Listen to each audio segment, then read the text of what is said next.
So I am Sallie Wagner, and Murray Coleman and I are working together for your office to do broker and consulting stuff. So we are on call to answer your questions. I ran out of my VCR. That's our company that does work for this. I ran out of those cards, so I need to order some. However, I brought cards from a real estate school that I had. So that's what's up here. And I brought a few of these. These are hand sanitizers, which is, so you just pull the cap off and it's a spray. So if anybody wants one, you're welcome to it.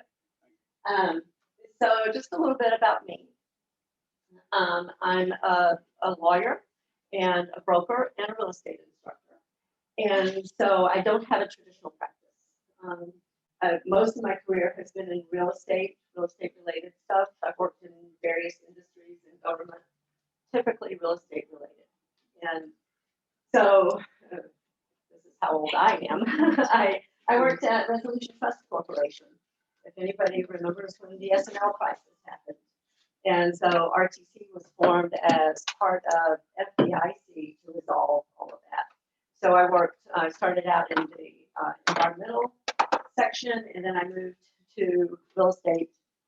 And so I worked on big sales events all over the country, and we sold hundreds of properties at big auctions, and we developed policy for land use restrictions for environmental purposes and land use restrictions for multifamily homes for low mod income. And so we did a lot of that kind of stuff. And then in the last downturn of the market, I did title claims. When the bottom dropped out and there wasn't enough equity, everybody was filing a title claim, right? So I resolved lender claims, and that was interesting. So I have some title background, so I'm able to answer some basic title questions if you have questions about title. And then the other stuff has just been other real estate, right? I worked at Sprint. I moved down here from Kansas City. This year will be 6 years. And I worked at Sprint. We called it the Sprint Gulag. It's a huge complex in the south suburbs of Kansas City. And I managed the group that managed all the tower sites around the country. So that was an interesting twist on real estate. And I worked at Feral Gas, which was a big propane supplier for the U.S. and Canada. At the time, I think they did some in Mexico as well. And I managed all their real estate. So there were about 2,500 sites all over the country. Half were owned outright, the other half were leased. So I dealt with a lot of like commercial, industrial, landlord tenant issues. And then even on the properties that they owned, and many times we would lease out retail space. So lots of landlord tenant issues in the commercial and retail and industrial sector, like I said. And now I'm doing this. And I was telling Toy, I think it's 3 or 4 years ago now. Time flies, right? Time flies like an arrow and fruit flies like a banana. So Murray and I started working together. I was already doing compliance. So like contract review compliance stuff, for multiple offices. And Murray was doing the broker side. And we're like, hey, peanut butter and jelly, right? So we just kind of decided, let's start working together. And that's what we've done. So we're able to support each other. We take your phone calls. I got a phone call from somebody yesterday in your office. I apologize if you're here. I don't remember the name. So anytime you have questions, you can call us up and ask us. We like that. We're geeks. We like to answer the questions. We like all the weird stuff, We can answer questions about the contract, or we can help you with a transaction. So that's what we do. And then in the meantime, I started a real estate school. So for all of your continuing education needs and joys. And we also do some like contract classes, business coaching, that kind of stuff. And I'm a life coach. So all of it, I feel like plays in together, right? Because that's what we do. That's why we're here, to help you with your success. And this is part of it, because the contract contract is one of your most important tools, right? If you understand the contract, when you understand the contract, you are in control. And Murray likes to say, in the absence of knowledge, emotion rushes in to fill the gaps. And so when you are armed with knowledge about the contract, you can leave the emotion. Because anytime emotion comes into the transaction, what happens? Right? You've lost power. And we want you to be powerful in the transaction. And that's where knowledge comes in. So today, we're going to be talking about the differences, major differences between the as-is and the standard contract. And I've developed a curriculum of probably 15-ish classes on various aspects of the contracts. And this is just one of them. So if we don't get to like a particular issue or a particular thing that you want to hear about, you can ask me. And there's probably another class that comes in. And I'm happy. I would love to be asked back to do more classes if you guys can. So how's that? Great. So I provided some materials to Danielle who we're going to be talking about. And I don't know if everybody has it. You don't have to have it here with you, but there's one that says 2 types of contract script. Has anyone seen this? Okay, so maybe I'll make sure I leave it with Danielle and she can get copies printed. And then I have one that says standard versus as-is contract pro sheet. And this is just a 2-pager. And it just highlights some of the major differences between those 2 contracts so that you can understand the differences. So let's talk about the script first. And again, you don't have to see it right now. You can use it as a reference because it really highlights some of the important differences. And I know there are a lot of people who say, always use the as-is, right? And sometimes you'll see in an MLS listing, only as-is, or conversely, only standard, right? And then I have agents who say, I always use the standard, I never use the as-is. So here's the thing, it should never be the agent's choice, right? You are representing the buyer or the seller, and you're there to represent their best interests. And the choice of contract should be a case-by-case analysis of how am I best going to meet their objectives and their goals for this particular transaction. Does that make sense? So let's think about it. Yes. So I'm assuming that we're acting as a single agent since we're trying to work in their best interest. So you're always trying to, let me back up. So even in a transaction broker relationship, you want to meet the best interests of the parties because if you can think about it, everybody says you're representing the transaction, right? Mm-hmm. So if you're representing the transaction, that kind of goes down to what's the best interest of the parties to make this transaction work, right? It's kind of the Keller Williams win-win idea.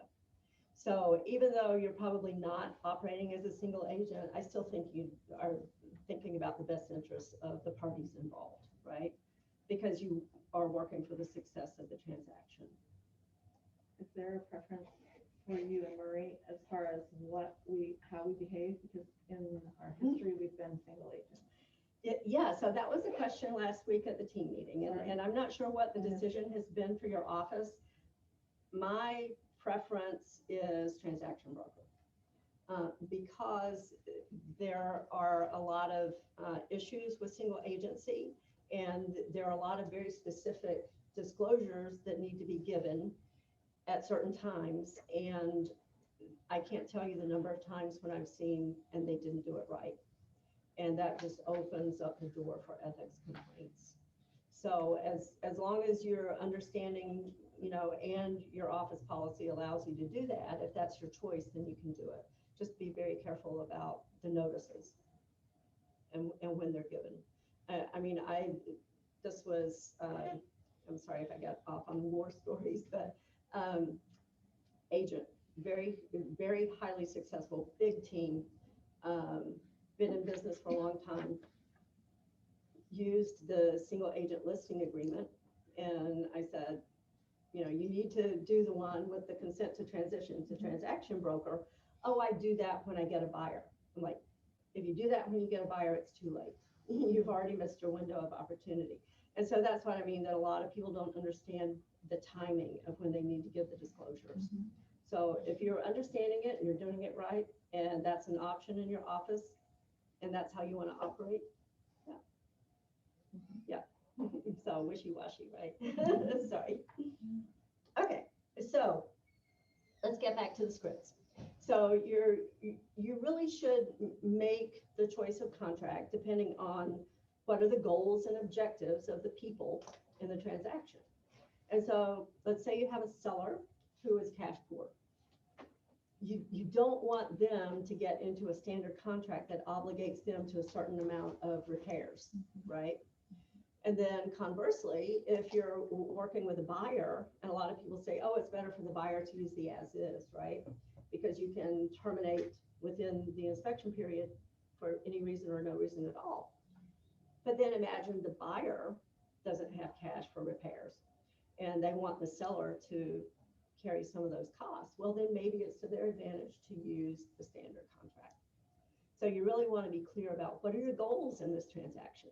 And think about it, with a buyer, it may vary, same buyer, but different property, right?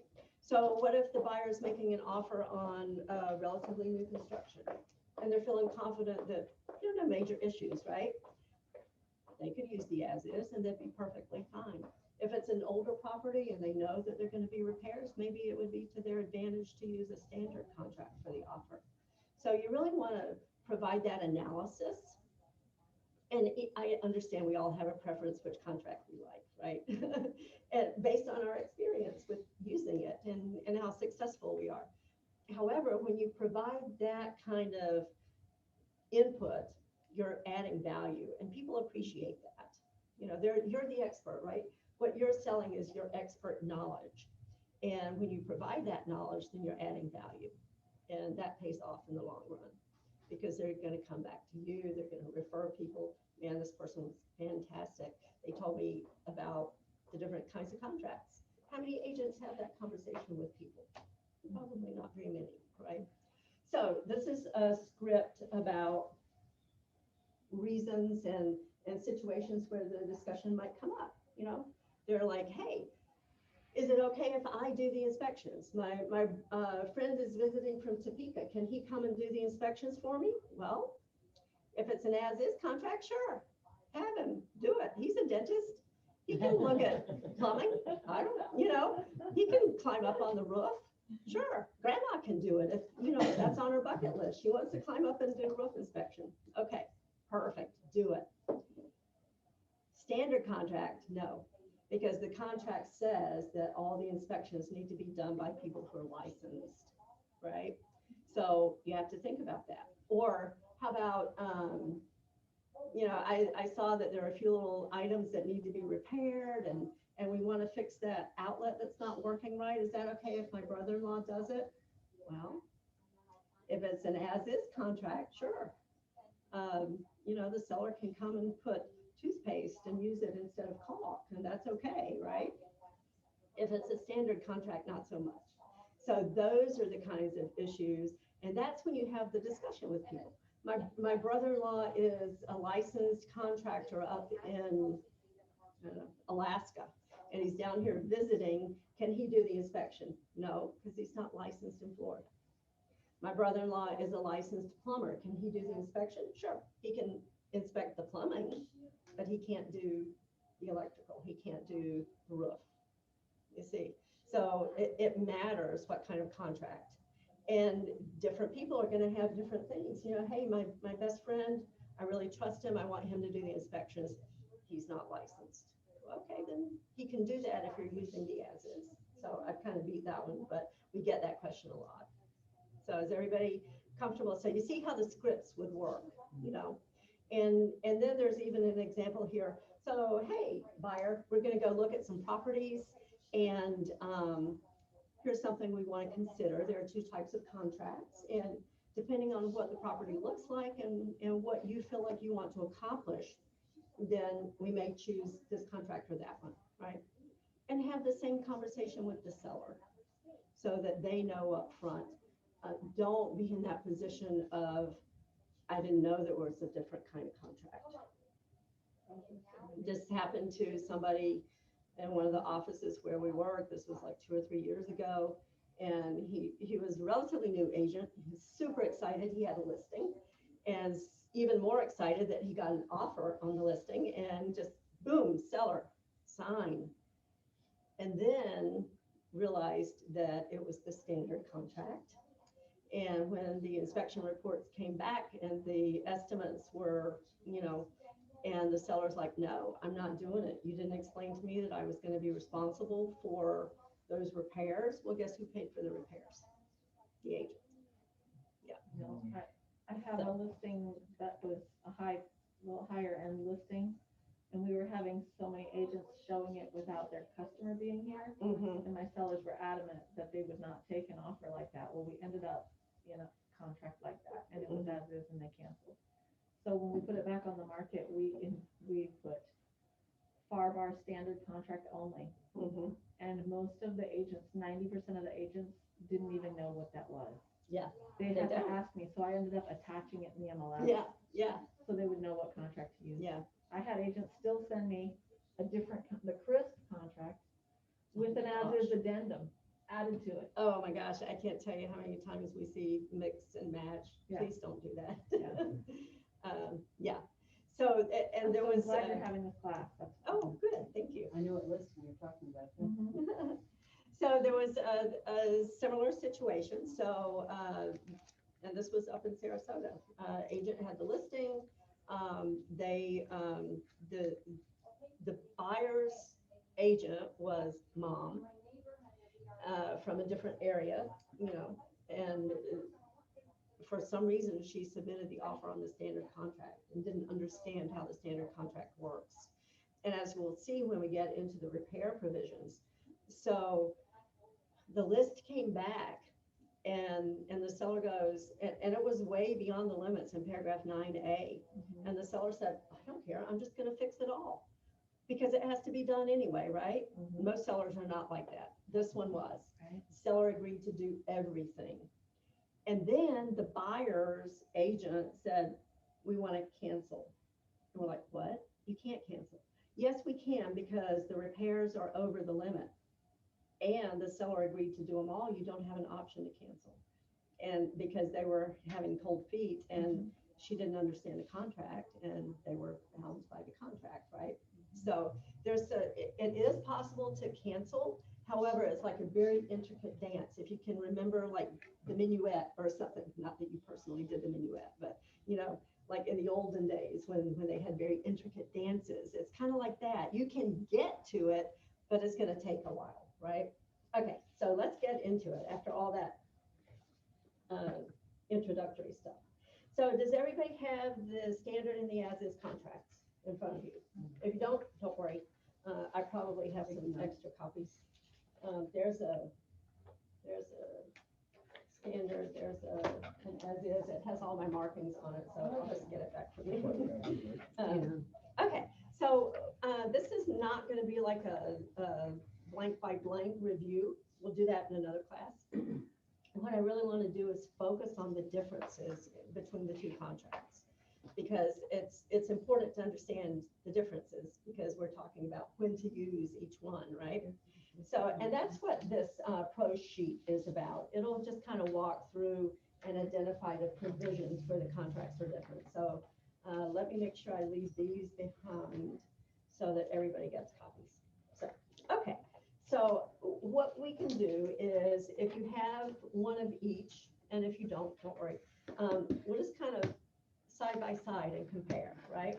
So I'm gonna have to put the glasses on, sorry. Okay, so paragraphs 1, paragraphs 2, 3, 4, 5, 6, we are all good. We are all the same up through paragraph 7, where we talk about assignability. And let me just take a little minute here in paragraph 6, because we get this question fairly regularly. In paragraph 6B, we're talking about tenant occupied. We're also talking about if the seller is going to occupy post-closing. If the seller is going to occupy post-closing, then we have a special addendum for that, right?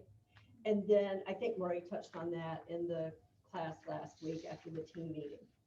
And then in paragraph B, we also talk about if it's tenant occupied. So there's a provision in here, and we got a question about this on the forum recently. If it's tenant occupied, the seller must provide copies of the lease and other information, it says, kind of like a status, within 5 days after the effective date. So when you're tracking your dates and it's tenant occupied, make sure you keep track of that date. Then the buyer has 5 days to review that information and decide whether to terminate. So even in the standard contract, the buyer could terminate based on the lease review if it's tenant occupied. Now there's another provision, so I like to say the buyer gets a second bite at that apple. In standard D, that's in paragraph 18 standards D, we talk about the leases, and it says not less than 10 days before closing. So we're counting backwards from the closing date, right? Most of the time we count forward from the effective date. This time backwards, not less than 10 days. The seller must provide estoppel letters from the tenants.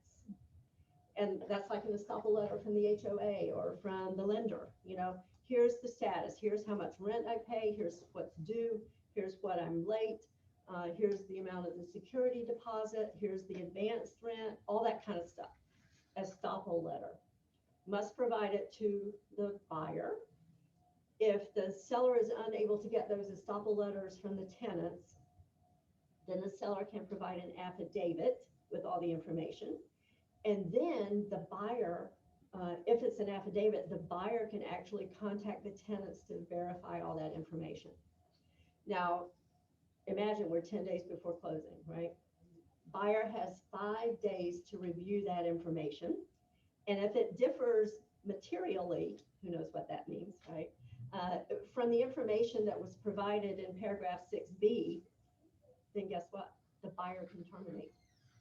We're 5 days from closing, and potentially the buyer could terminate based on lease information.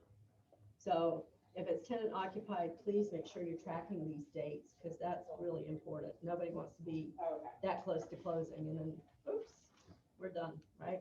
Okay, so moving on. So we have paragraph 7 is the same, paragraph 8 is the same.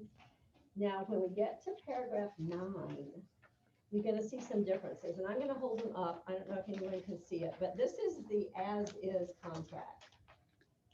And you see in paragraph 9A, we just have costs to be paid by seller, right? Costs to be paid by seller. Now look at the standard contract, 9A. We have costs to be paid by seller, and then we have some other stuff in here. This other stuff is. Who needs a copy of the contract? I do. Standard one. Yeah. Okay, thanks. It's in the packet. Oh, is it? It's in those packets that was on the table. Oh, shoot, I didn't see it up here. Well, duh. Okay, as is, are these the packets? Yeah, they have them stapled together. Yeah, they're All stapled goes together, on so it's them. all there. Oh, so this is an entire packet? Okay, well, here's one. Anybody want it? Okay. So in paragraph 9A in the standard, you're telling me I didn't even look behind it. In paragraph 9A of the standard contract, you'll see costs to be paid by seller, right? We're talking about closing costs. And then it has all these other categories, and there are 3 categories. The first category is general repair items. And remember this, there's not going to be a test, but we're going to talk about it again when we get to paragraph 12. The test is your life, right? When you do a transaction with the standard contract. So the first category is general repair items, and we'll talk about that. The second category is permit items. Oh, sorry, we're destroying organisms. We're destroying organisms. And then the third category is permit items. Now, each of those defaults to 1.5% of the purchase price. So you can fill in an amount a dollar amount, you can fill in a percentage. If you don't fill in a percentage, it defaults to 1.5% of the purchase price. So imagine that if you use the defaults, all three of those together, 4.5% of the purchase price. Imagine now that poor seller who didn't understand that he had signed a standard contract, and now he's faced with 4.5% of the purchase price to be paid toward those items. And you can understand why he was upset with the agent, right? Because he didn't know that. That can be expensive, right? 4.5% of the purchase price, wow. Imagine if it's a $300,000 home or $1 million home. The seller is obligated to pay up to that amount. So you really need to keep your eye on paragraph 9A when you use the standard contract. All right, so any questions about that? No, all good? Okay, so let's move along. In paragraph 9C though, so here is a question that I got yesterday, in fact. So they were asking me about in paragraph 9A, where it says other at line 134.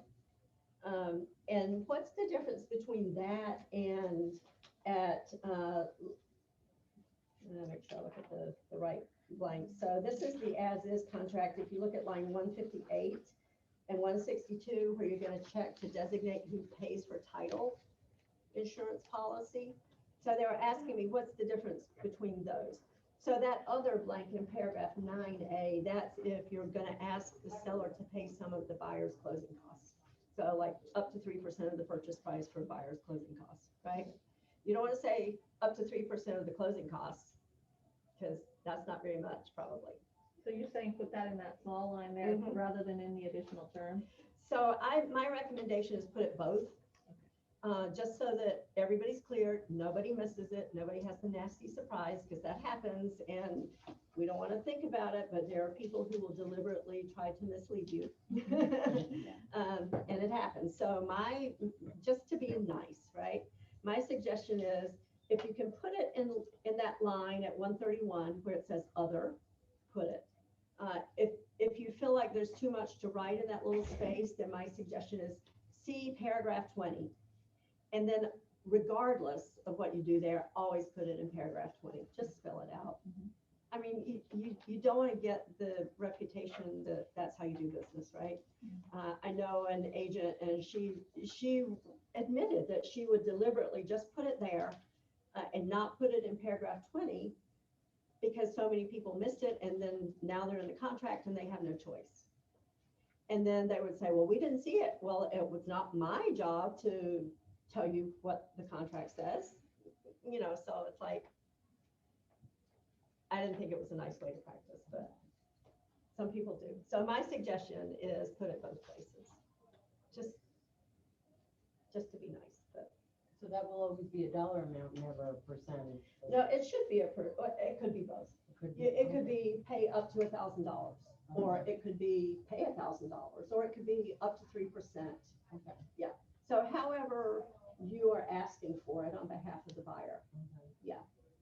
Yeah, it can be expressed in a lot of ways. Just be clear. Don't say 3% of closing costs, because what if closing costs are $1,000 and 3% is what, 30 bucks? So Do you guys have a standard language you would like us to be using for that? Like, is there something? well, because it varies, right? So if you're going to ask for it based on the purchase price, then say 3% of the purchase price for buyer's closing costs And and prepaids. Yeah. And sometimes people will say other allowable items, because there's some things that are not allowed, right? Yeah, depending on the loan product and all that kind of stuff. So, okay. So is everybody good with paragraph 9? And I always mess myself up when I'm using flipping between the contracts like this, so I'll try to keep myself on track. But okay, so paragraph 9 is the same, right? Except for those little bits that we talked about. And now we have paragraph 10, which is the same. I have a class just on paragraph 10. I call it 10 for 10, because it's 10 disclosures in paragraph 10. So we talk only about the disclosures, and those tend to be like forgotten, kind of like the flyover parts of the contract, because there's only one place to fill in the blank, and it has to do with flood insurance issues. So, you know, people, if it's not a flood insurance issue, people tend to just ignore all of that. But it's very important to understand the disclosures that are required under the contract. Okay, so paragraph 11, we're talking about property maintenance. Can we go back to the flood insurance thing there? Yeah. It's left blank 20 days, so if you had asked for a really short inspection period because there was multiple offers or whatever reason you wanted a short inspection period, if you don't put 7 days in here, then they still can cancel up till the 20th day. Absolutely. Yeah. And so I always suggest to people, make that concurrent with your inspection period. I think it's easier for the buyer, right? Because you don't want the buyer to get that far into the transaction and then some, because that means they've spent a lot of money already.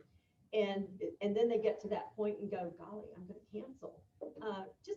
Let them do all the due diligence within the inspection period. That way everybody knows. So that's my suggestion. And if nothing is put there, then it defaults to 20 days. So, and it's administratively, it's easier to keep track of it if you have all these things occurring on the same date, right? Rather than you have this outlier that's 20 days in. People can lose track of stuff, and you want to make sure you track all your critical dates. Again, we want to avoid surprises, right? Okay, so now let's look at paragraph 12. This is where the big differences are.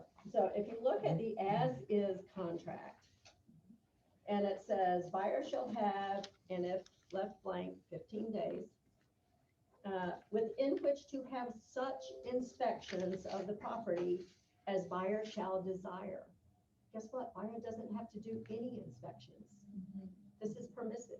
As buyer shall desire. Well, I don't desire any. Okay. You can still cancel within 15 days or whatever your inspection period is, because it goes on to say, and this is line 253 of the as-is contract, if buyer timely terminates, skipped a line, at line 251, if buyer determines in buyer's sole discretion that the property is not acceptable, buyer may terminate. That is absolute. The buyer has the absolute right to terminate within the I didn't inspection realize it was in period. the back, I'm sorry. And I've heard so many people from the other side, right? Because our people know, that they'll try to argue. You know, the buyer's agent will terminate the contract because the buyer said, I want to terminate the contract. We're within the inspection period. And the listing agent will come back and say, you can't terminate because you didn't give me the inspection report. Well, guess what? It doesn't say I have to. Or you can't terminate, you didn't even do inspections. Well, guess what? It doesn't say I have to. It is an absolute right. I can terminate because grandma didn't like the color of the house. And grandma thought it looked funny in the sunlight. And I drove by at night and I didn't like how it looked, you know? Any reason or no reason at all. Grandma woke up and said, don't do it. Okay, grandma, we're not going to do it, right? I mean, any reason, no reason at all, because it says buyer's sole discretion, right? And there's no point in arguing about it. They can do it. Now let's look at the standard contract. It's very different, right? So I'm at line 261 in the standard contract. Buyer shall have blank number of days. Again, it defaults to 15. Within which buyer may, again, it's permissive, right? It doesn't say buyer shall. Buyer may conduct these types of inspections: general, WDO, and permit as described below. So there are 3 categories of inspections that the buyer is entitled to do. And it says if buyer fails to timely deliver the notice required below, then buyer has waived all of the seller's repair obligations. So that's important. It's super important to track these critical dates. And here's what they are. So let's look at the general repair items in paragraph 12B. it defines what general repair items are. And then it also defines cosmetic. If it's cosmetic, guess what? It's not covered. And cosmetic would be the carpet is worn, the tile is cracked, there are cracked shingles on the roof, those kinds of things. If the shingles are missing, that's different, right? Cosmetic, there's a stain on the ceiling. As long as it's not evidence of some larger issue, like it's stained because the roof leaks, right? It's a cosmetic item, and the seller does not have to fix it. And so really the only back and forth here, and I've had this conversation with agents to help them figure it out, the only analysis here is it cosmetic or is it not? If it's cosmetic, man, you can eliminate a lot of stuff off that repair list. And if it's not cosmetic, then the seller is required to fix it up to the repair limits in paragraph 9A. So here's the question that I have personally. I'm not a contractor. I know people who are. If I went, and just me as a buyer, not even as an agent, if I went to a house and I was looking at it, I would have no clue what to put in paragraph 9A for the amounts, right? To make it make sense. I don't know how much repairs cost. I don't even know what repairs may be needed until I get the inspection. So, wow, I better have somebody with me who knows something about it to make paragraph 9A make sense. Does that make sense to you? Yeah. Otherwise, I'm just gonna use the defaults of 1.5% of the purchase price because I wouldn't have a clue. So something to think about as you're using the standard contract. You want to make those amounts make sense. I once saw this agent, it was a new agent being led by a slightly less new agent.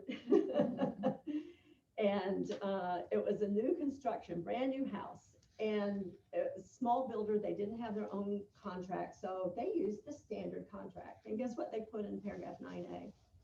100%. 100% for each of those three items. I'm like, how does that even make sense?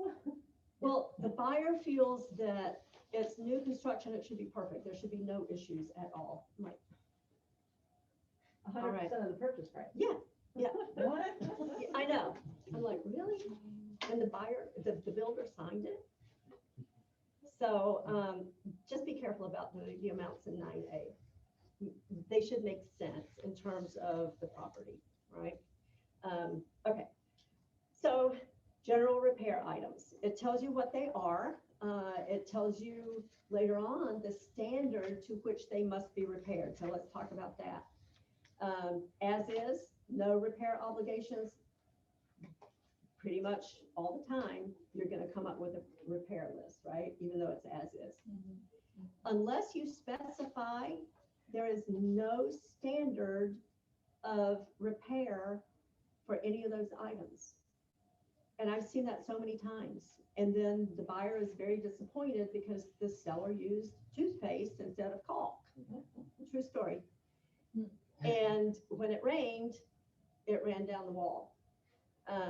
I've seen where they, not on that wall, obviously, but, you know, Crest glue, and they used Crest to patch the holes in the wall. And they mixed another person. Her husband passed away, and he had all these mounted instruments on the wall. He was a musician. She took them down, left big holes. She made a paste with flour and water, put it in the holes.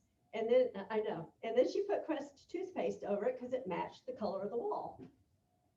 Okay, well, if it's the as-is contract, that's great. Perfect, right? Because we have no standards. The standard contract, though, says all repairs must be done by licensed, certified people who are licensed to do that type of work, and the workmanship and the materials must be of at least the same quality that exists, right?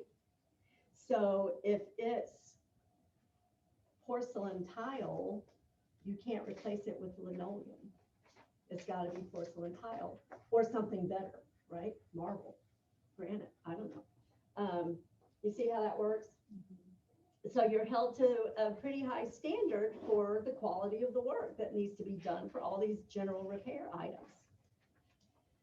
Now, here's where paragraph 9A comes in. So remember, we have our amount that we've made make sense. The buyer gets the inspection done. And within the inspection period, they need to deliver that notice to the seller of the repair items to be completed on the house for the general repair items, okay? So the buyer has to come up with a list. I can't tell you how many times the buyer's agent just sends the repair report. I mean, the inspection report, and they're like, do it. No, do your job. Tell us what needs to be done.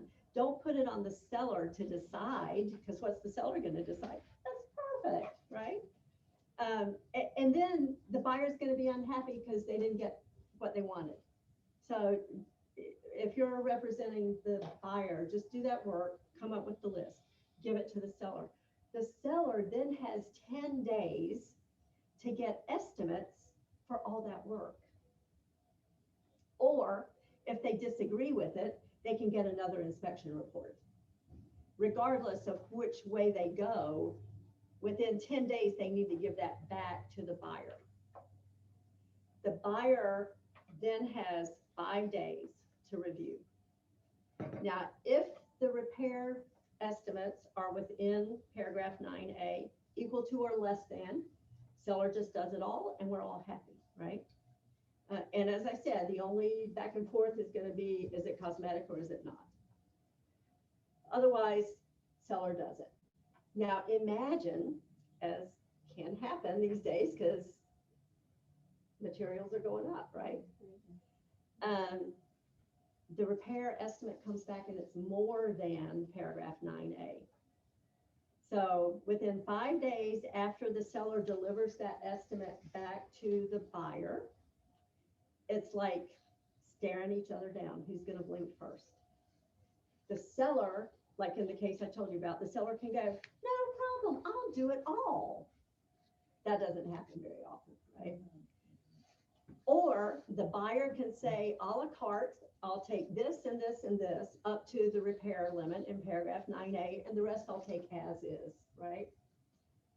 If neither of them gives that notice to the other, either of them can terminate the contract. So you see, I said it's a complicated dance to get to that point. It is possible.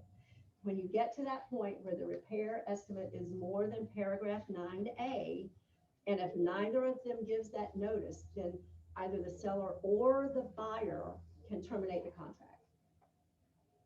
So it's a little bit complicated, right? It's not just an automatic thing like the as is. So you want to be very careful that your buyers understand that. Does everybody get how that works? Okay. So we're going to see something very similar with the WDO. WDO inspection comes back. Buyer gives it to the seller within the inspection period, right? And remember, if the buyer doesn't do that within the inspection period, they've waived all of seller's obligations, right? So buyer gives it to the seller. Seller has, same, 10 days to get estimates for any repairs that are needed for treatment, for remediation, you know, if there's wood damage, you know, all that kind of stuff. And if it's the same or equal to paragraph 9A, seller does it. They transfer any warranties to the buyer at seller's cost.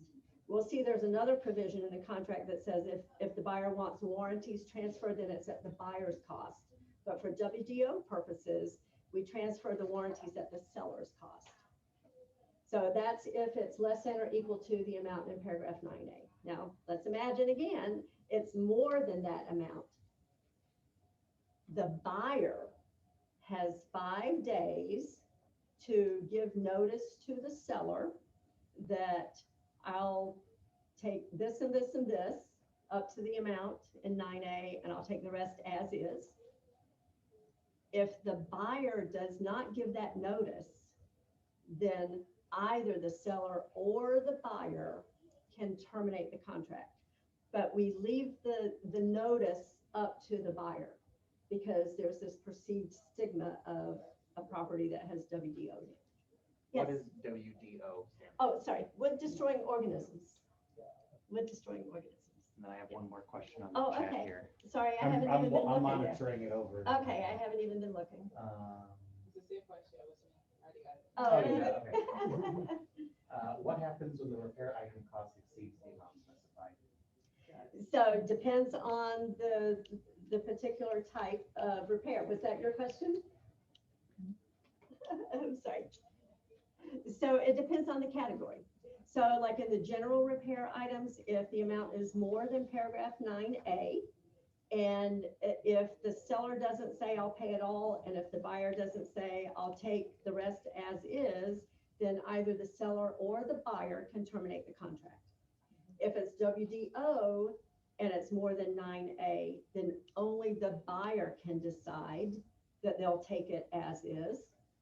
I mean, they'll get the work done up to the limit, and then the rest is as is. And if the buyer does not give that notice to the seller, then either the seller or the buyer can terminate the contract. In what time frame? So the buyer delivers the inspection report, seller has 10 days to get the estimates, then 5 days for the notice.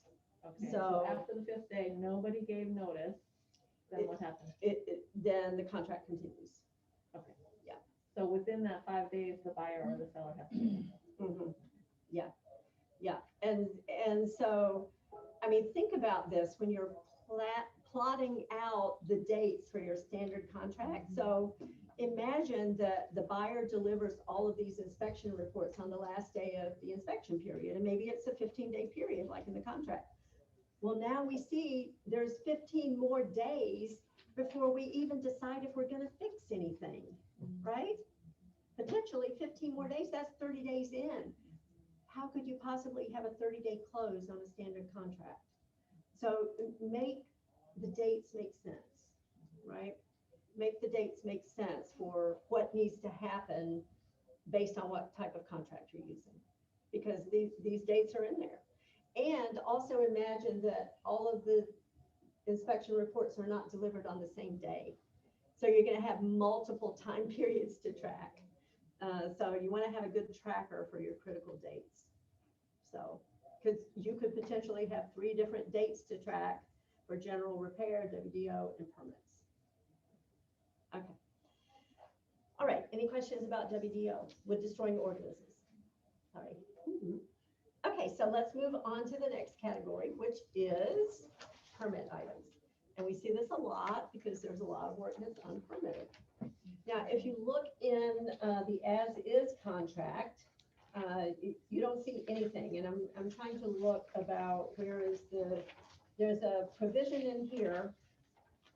And I'm sure I'm not gonna be able to find it immediately, but it talks about the permit issues for as is.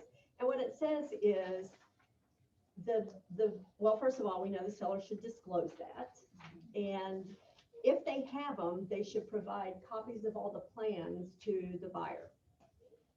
And the seller will cooperate with the buyer to resolve any permit issues. However, the seller is not responsible for any money. The cost is solely on the buyer. That's in the as is. Yeah, so if the buyer is buying and it's as is, then the buyer buys the permit issues, right?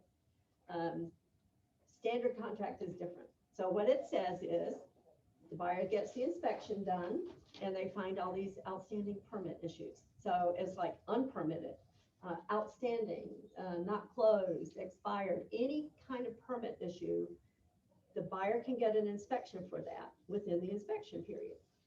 Same timeframes, they give the report to the seller then has 10 days to come back with an estimate of what it's gonna cost. So imagine there's something that wasn't even permitted to begin with. The seller's gonna have to get an estimate of what is it gonna cost to get this properly permitted. And that could take a lot of time, right? The permitting authorities are way behind. who knows when they're gonna get out? And there's a provision in here that says if they're not able to come out, then we'll extend the closing for up to 10 days. Well, it may not happen within 10 days, right? So we won't worry about that for right now. So the cost, the buyer gets this report. The seller then has 10 days to get an estimate for the cost. The seller delivers it back to the buyer. If it's less than or equal to the amount in 9A, all is good, right? All is right with the world. If it's more than the amount in 9A, we always go to our options. The buyer has 5 days to decide. Well, the seller can give notice to say, I'll take care of all of it. Again, realistically, probably not going to happen.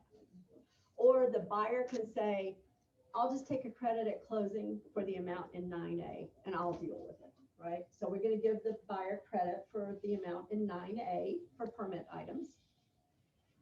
If neither of them gives that notice, then either of them can terminate the contract. So it's who blinks first, you know? Seller, are you gonna agree to pay it all? Or buyer, are you gonna just take a credit at closing? So again, those 3 categories, you can see how it is possible to get to the point where the buyer or the seller, these are 2 of the rare occasions, 3 of the rare occasions where the seller actually has the opportunity to terminate the contract. Usually it's on the buyer, right? We can get to that point, and it's very complex to get to that point. You have to go through a lot of work to get there. Yes. Question with a bank and not the bank because of permitting issues? They don't consider it a title issue, and so probably they would go ahead with it. It's gonna depend on a lender. I had that question recently, and they were like, well, the lender said they'll go ahead and close, so it's not a lender issue. Yeah, but it specifically excludes permit items as a title defect. Really? Cause I thought, like, if you didn't have the permit, you couldn't get the insurance. If you can't get the insurance, you Well, can't the get insurance is a different issue, and that may force Yeah. people to address it. So I'm glad you brought that up. So I was actually talking to a lawyer friend of mine. I actually have friends who are lawyers. I know. And so this is like, you know, second, third hand information, but there was an instance where unpermitted work in the house, electrical work. And seller sold the property, buyer bought the property. Afterwards, there was a fire, and the fire inspectors traced it back to the unpermitted work. And guess what happened to the insurance? They denied the claim. So, and he talked to some insurance people. I've talked to some friends who are insurance people, and they're like, yeah, that's going to be excluded. And you can even, sometimes there's an affirmation in the application that there's no unpermitted work, you know, all that kind of stuff. So have your people review the insurance applications, have them review their policies to see what the exclusions are. Because that was a very costly, because the house was destroyed and no insurance. Yeah. So thank you. That was a good point. Yeah. So be very careful about insurance issues and unpermitted work. You don't want people to get that nasty surprise, right? Having worked in title insurance, my unprofessional opinion is that the purpose of insurance is to deny your claim. So any exclusion they can find, they will find it. So just don't give them the opportunity. Okay, so that is paragraph 12 and how all of that works with general repairs, WDO repairs, and permit issues. Anybody have questions about that? Awesome. Okay, so now and we're almost done. Can you believe it? Woo. So a couple more things to talk about, the main differences. And if you look at paragraph 19 in the as is, and if you compare it to paragraph 19 in the standard contract, and you'll see there are 3 columns of addenda. We're talking about the addenda now. Does everybody see? Okay. Now look in the middle column on the as is contract. And you see where it says K, reserve, L, reserve? What that means is those are not available for use with the as-is contract. And you're about to see why. Has anybody ever used those addenda? Okay, this will be fun. Now look at the standard contract, paragraph 19, middle column, K, as is. L, right to inspect / cancel, right? So let's talk about what those addenda do. And I can't tell you how many times I have seen people use the as-is addendum with the as-is contract. So the as-is addendum actually turns the standard contract into an as-is contract. Here's when you would use it. And I was teaching a similar class, and somebody actually had this issue just before she came into the class. And she's like, oh my gosh, I'm so happy I'm here. So the buyer has submitted the offer on the standard contract. So what would you do? Tell them to resubmit it on the as-is, prepare an as-is and send it as the counter offer. You can attach the as-is addendum and send it back, and it changes it into the as-is contract. It goes through line by line, paragraph by paragraph, and says, this is deleted, this is deleted. And so we've stripped out all of those differences, and we've made it into an as-is contract. So that's how you would use that addendum. And again, I've seen people use it on the as-is, and it's like, no, we really, really mean it. It really is as-is. And we use the addendum to make sure, right? No, it's already as-is. You don't need to use the as-is addendum with the as-is contract, and yet people do. What So about the don't do right that. to inspect and cancel? They don't need to use that either, right? If they're using the as-is contract. No, you do not need to, because that's doing the same Already thing, in there. right? So here's the cool thing about that addendum, the right to inspect, right to cancel. It turns the standard contract into a hybrid between the standard and the as-is. So what it says is, within the inspection period, the buyer has the absolute right to terminate the contract. Any reason, no reason at all. Cool, right? Just like the as-is. However, let's see, if the buyer doesn't terminate within the inspection period, then all those repair provisions kick in. So you've got the best of both worlds for a buyer. How cool is that? Pretty cool, right? I said that to my little granddaughter because that's how I talk. And she was, I think she was 3. And you know, they're literal at that. And I was like, how cool is that? And she was like, I don't know. Like, you tell me, I don't know, how cool is it? No, that's so cool, right? It's very cool that you have a hybrid so that the buyer has the opportunity to terminate the contract at will, just like the as-is. And if they don't, then the seller is still required to make all those repairs that we've put in paragraph 9A. So I think it's very cool, right? And it could be to the advantage of a buyer, right? Especially in a very tight market. I don't know where that might be, but I've heard. So imagine, you know, because it's hard to get offers accepted now, I've heard. And so they submit an offer on the standard contract and they include that.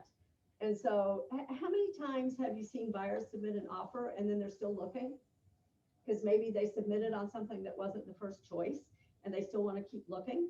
And they can do that because within the inspection period, they can still terminate, right? With no penalty, they just get their escrow back.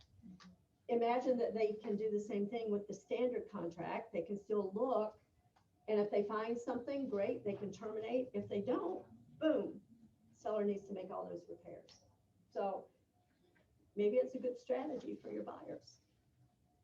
Just something to think about. So, okay. Well, that is it. That's everything I had planned to talk about today.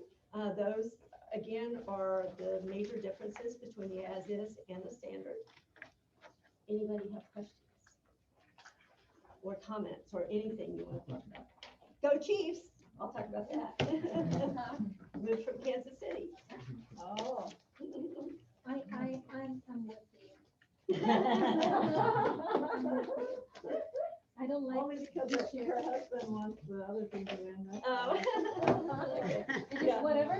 those, I will do it backwards.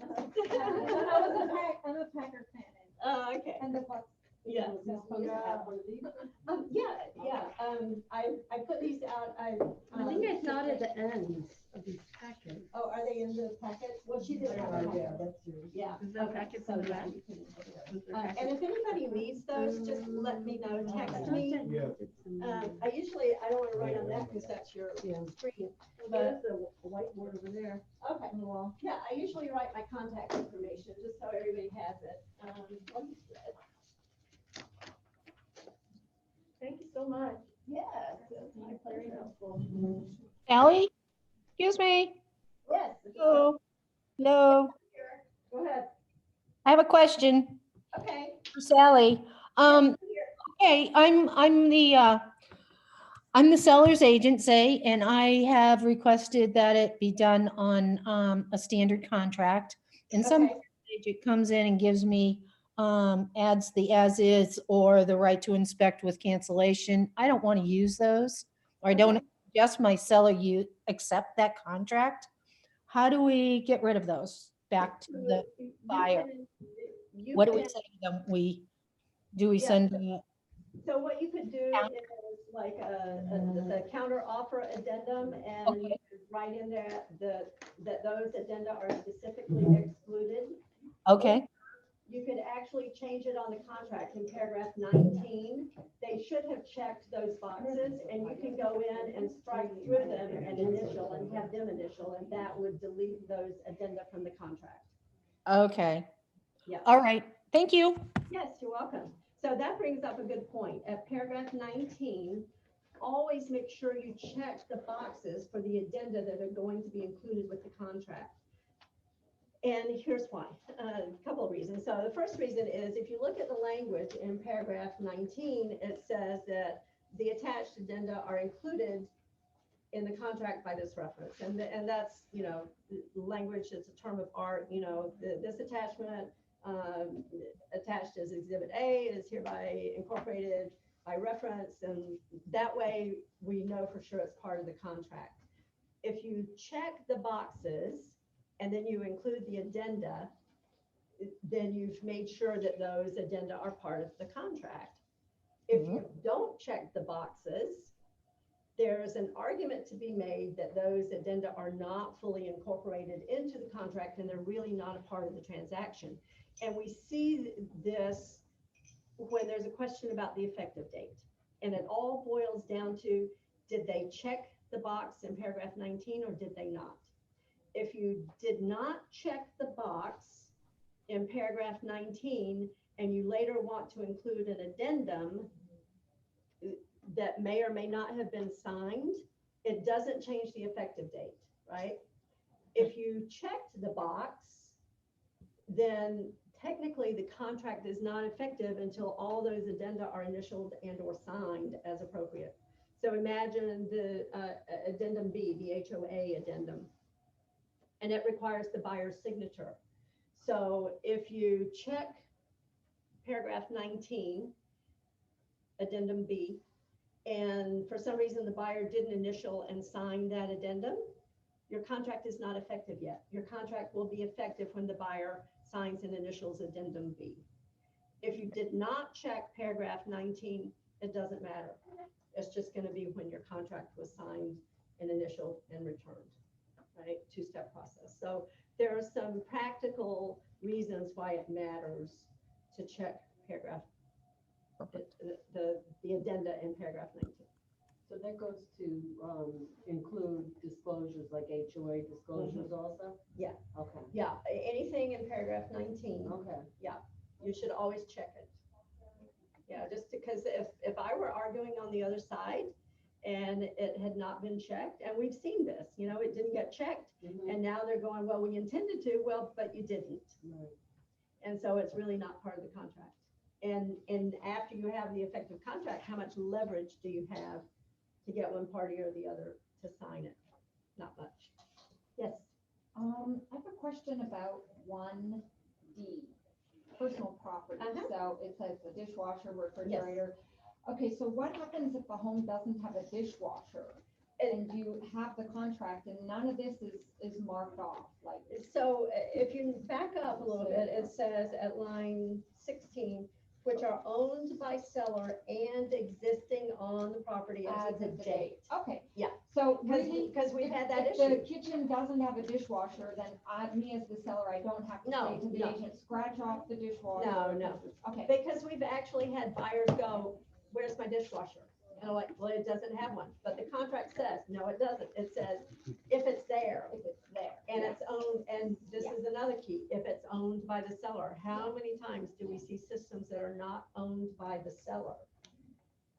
And everybody's very disappointed, like the water softener system, the pool equipment, that was the recent one. The pool equipment was leased. And as Murray says, if you have to lease it, should you really own a house? I mean, if you have to lease your water softener, I mean, it's not that expensive, right? You're probably paying more in your lease than you are just to buy it. Nevertheless, people lease stuff like that. Yeah, it's one of the questions in the disclosure. And people always forget. And then they go, oh, yeah. When Culligan comes to take it away, then they remember, oh, yeah, I was leasing that. I didn't own it. Great. Yeah, so it's all kinds of stuff. So those are things to ask the seller when you do your listing appointment, right? When you have your declutter conversation, hey, seller, what are you getting? I love the Elvis Garden Gnome. And why don't you pack him up now? Because it's a buying opportunity, right? The buyer's not there only to buy the house. They're there to buy anything they see that they like. And I can tell you, my husband's from Germany, and when people could travel and the relatives would come and visit, they always want to look at property, and they think they can get beachfront for $500,000. I'm like, oh my gosh. And they go and they look at properties and they're like, I like all this stuff, how much? And the sellers are like, what? The house? No, all your stuff, how much? And the sellers actually think about it and they're like, well,